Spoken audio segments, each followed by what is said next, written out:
This ABC 15 Flash Briefing is sponsored by Sanderson Ford. Straight up.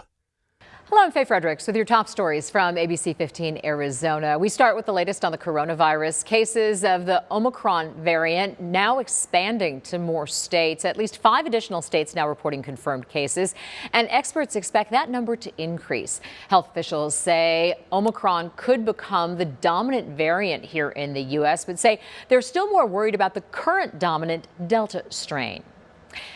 COVID vaccination rates among workers in Arizona nursing homes remains lower than most other states. That's according to data from the Centers for Medicare and Medicaid Services. About 70% of employees in long-term care facilities are fully vaccinated. The national average is more than 75%. New regulations just announced for international travelers looking to come to the U.S. Starting next week, the CDC will require a negative test result 1 day before air travel into the country. Previously, travelers who were fully vaccinated had to have tested negative for the virus within 3 days of their trip. Pfizer says its COVID vaccine could be quickly adapted to target the new variant. Company's chief executive says it takes about 100 days to develop and distribute a new vaccine, but still too early to know if a modified version is needed. An adapted serum was not needed for the Delta variant.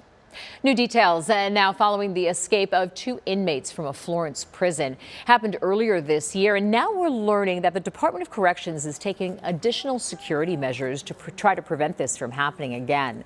Some of those measures include more fencing, reinforced gates, detection systems, and much more.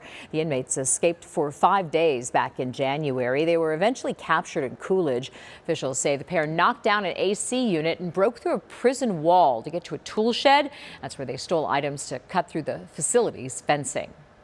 Valley High School briefly on lockdown Friday because of a fight. The principal at Betty H. Fairfax High School in Phoenix, sending a letter home to parents, says there was an altercation off campus between mostly parents and students. The reason not given, just that it involved an incident from earlier in the week. We're told the school was put on lockdown as a precaution and that all of the students are safe. Now to some consumer news. If you're squeezed for time to get your holiday shopping done, we've got good news for you. Target is extending its store hours starting Sunday. Most stores will be open from 7 a.m. and close at midnight. These store hours will go on until December 23rd. Meanwhile, competitor Walmart is open from 6 a.m. to 11 p.m. every day. One of the first major outdoor shopping malls to be developed in the West Coast in a decade is coming to Surprise. Village at Prasada is a 700,000 square foot project that'll be built just off the Loop 303 and Waddell Road.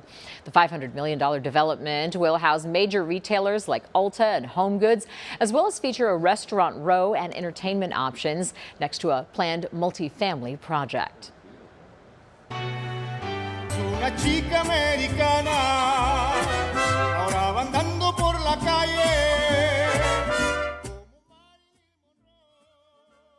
Hosting its first in-person show in a long time this weekend with a Mariachi opera production. The one-act show is called El Milagro del Recuerdo, which means the miracle of remembering.